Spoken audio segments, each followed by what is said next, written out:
अब हम पढ़ेंगे, this is totally theoretical video, तो इसमें कुछ न्यूमेरिकल्स नहीं है। अब हम पढ़ेंगे hypothesis space search decision tree learning में, hypothesis space search in decision tree learning. Okay, so ID3,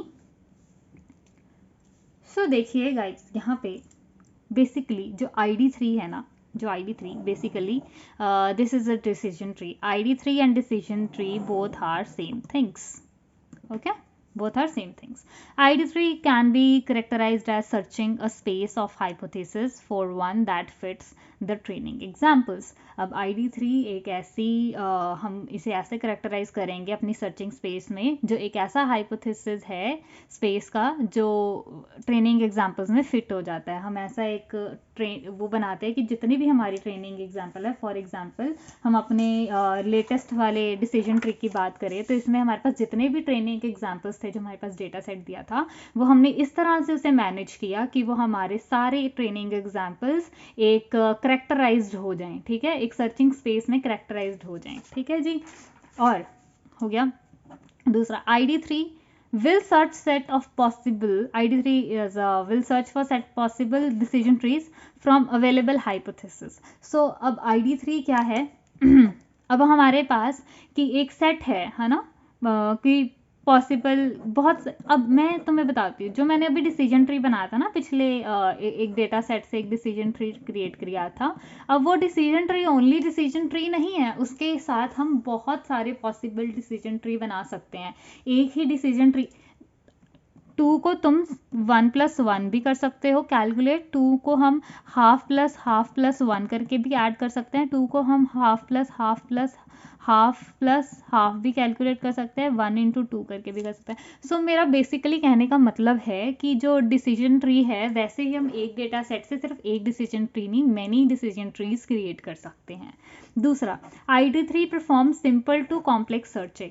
अब हम सिंपल से कॉम्प्लेक्स सर्चिंग की साइड जाते हैं जब हम ID3 की बात करते हैं। फॉर एग्जांपल मेरे पास एक रूट है, ठीक है, हम एक रूट नोड लेते हैं, ठीक है, फिर उसके बाद हम आगे सर्च करके एक और नोड लेते हैं, उसके बाद हम उसको जाते हैं, तो मतलब हम सिंपल से, फॉर एग्जांपल उसमें 3 आ गए, फॉर एग्जांपल उसमें आगे 4 आ गए, तो हम सिंपल से क्रिएट करके हम कॉम्प्लेक्स पे जाके घुसते रहते हैं, एक रूट नोड के बाद उसकी रूट नोड, उसकी रूट नोड, उसकी रूट नोड, तो ऐसे हम डिसीजन ट्री बनाते हैं, हम सिंपल से कॉम्प्लेक्स की तरफ जाते हैं सर्चिंग में, ठीक है जी। दूसरा, fourth one, every discrete value could be should be finite, that is must. Every discrete value, this is must condition guys, every discrete value finite valued function can be described by the some decision tree, okay, some decision tree। हर एक discrete value जो होएगी वो कोई ना कोई decision tree से जो है वो डिस्क्राइब करी जाएगी, अगर 10 है 15 है तो उसके उतने उतने ही डिसीजन ट्री बनेंगे अपने। Avoids major risk of searching incomplete hypothesis. अब देखो जी, हम अवॉइड करेंगे कि मेजर रिस्क जो है इसका searching incomplete hypothesis. For example मेरे पास एक हाइपोथेसिस है, कैसे बताऊं, सो द रिक्वायर्ड असम्पशन हम ऐसा ले लेते हैं, हमारे डाटा के अकॉर्डिंग मे भी कोई ऐसा हमारे पास एग्जाम्पल आ जाता है या कोई ऐसा हमारे पास डेटा सेट आ जाता है, ठीक है, जिसमें कोई वैल्यू मिसिंग है, मे बी मिसिंग, ठीक है, so that the hypothesis matching are requirement that may go into the missing case, okay. अब कोई हमारे पास यहाँ पे है, उधर उसकी हमने कुछ वैल्यू ही नहीं दी, फॉर एग्जांपल आउटकास्ट के लिए जब हम निकाल रहे थे उसकी कोई वैल्यू मिसिंग है, उसमें हमें कुछ दिया ही नहीं है 2-3 वैल्यूज के लिए, ठीक है, तो वो अपना मिसिंग केस में चला गया। Then there is no use of searching hypothesis because are required hypothesis not at all in the hypothesis space, right. अब हम देखो ध्यान से सुनो, अब अपने पास वो मिसिंग वैल्यू है तो अपन के वो हाइपोथेसिस में है ही नहीं, वो मिसिंग वैल्यू है, वो अपने हाइपोथेसिस में अगर है ही नहीं तो हम उसका डिसीजन ट्री कैसे बना सकते हैं। जब मिसिंग वैल्यू है तो हम तब अवॉइड करेंगे कि हमारे पास हम उसका डिसीजन ट्री ना बनाएं। फॉर एग्जांपल हमारे पास कुछ 96 करके वो है, बहुत कॉम्प्लेक्स डिसीजन ट्री है, 96 उसके ट्रेनिंग एग्जाम्पल्स हैं।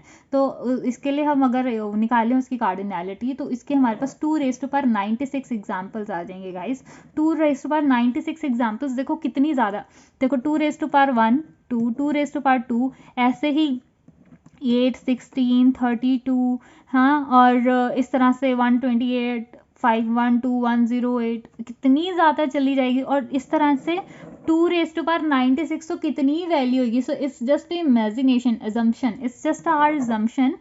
तो हम इतनी बड़ी वैल्यूज़ का जो है वो डिसीजन ट्री बनाना जो है वो इग्नोर करेंगे, बिकॉज ये देखो कितनी ज़्यादा वैल्यूज़ चले गई हैं इसकी। ठीक है जी, आगे, has only current single hypothesis और cannot determine alternative decision tree. अब इनके लिए देखो, ज़रा ध्यान से देखिए इन दोनों पॉइंट्स के लिए। देखो इसकी बात है has only single current hypothesis. अब and also backtracking is not possible, मैं इनको एक्सप्लेन कर रही हूँ। फॉर एग्जाम्पल देखो, मेरे पास एक ऐसा हाइपोथेसिस है, सिर्फ एक ही करंट हाइपोथेसिस है, ठीक है, और वो इसी तरह ही जाएगा गाइस, इसी तरह ही जाएगा। कोई हाइपोथेसिस आपका इस तरह आपने देखा है कि पहले आपने ये निकाला, फिर आप ये निकालेंगे, इस रूट नोट से ये निकालेंगे, हम कोई डेरिवेशन इंटीग्रेशन थोड़ी कर रहे हैं। तो डिसीजन ट्री इसी वे में ही जाएगा, ठीक है। और कोई उसका ऑल्टरनेटिव, जब हम ये डिसीजन ट्री बना रहे हैं तो इसी पे फोकस करेंगे, ठीक है। और दूसरी बात, बैक ट्रैकिंग पॉसिबल नहीं है। बैक ट्रैकिंग माने कि हम इसी वे में ही जाएंगे, ऐसे नहीं कि हम इस वैल्यू से इसकी वैल्यू निकालेंगे, इस वैल्यू से इसकी वैल्यू, इस वैल्यू से इसकी वैल्यू, इस तरह से नहीं होगा। जैसे हम जा सकते हैं वैसे ही जाएंगे, हम पीछे नहीं जाएंगे, कभी कभी पीछे की ओर नहीं जाएंगे, हमेशा आगे की ओर जाएंगे। Back tracking is not possible. Then can be the extent easily to the noisy data. So you know what noisy data is. Noisy data is the meaningless data in our data set. Meaningless data is noisy data. Okay, so जितना भी noisy data है हम क्या कहते हैं वहाँ पे easily extend कर सकते हैं। So if there is any inconsistency in any inconsistency in the data, it will still work guys. अगर आपके फालतू एग्जांपल्स हैं आपके डेटा में तो इट विल स्टिल वर्क, तो उस चीज़ की टेंशन नहीं है, आपका डिसीजन ट्री है वो फिर भी बनेगा। आपने बस ध्यान रखना है कि उसमें मिसिंग वैल्यूज़ ना हो, क्योंकि अगर वो मिसिंग वैल्यूज़ है तो आपके वो हाइपोथेसिस में ही मिसिंग वैल्यू नहीं, हाइपोथेसिस की जो आप में वैल्यू नहीं है, और वो आपकी हाइपोथेसिस स्पेस में ही उसकी कोई वैल्यू नहीं है। जब हाइपोथेसिस की स्पेस में ही कोई वैल्यू नहीं है तो उसका डिसीजन ट्री कैसे पॉसिबल है। So it is a very risk thing to make the decision tree of that particular data set. So we prefer to avoid that particular data set to make the decision tree out of it. तो I hope आपको ये video समझ आई हो। अगर आपको in still कुछ आपको नहीं समझ आया या आपको हार्ड लगा तो please let me know in the comment section box. मैं उस पॉइंट को या उस चीज़ को दोबारा एग्जैचरेट करने की कोशिश करूँगी। अगर तुम्हें और कोई टॉपिक पे वीडियो चाहिए तो let me know that topic in the comment section box. I will make the video for the same. Thank you guys, have a nice day.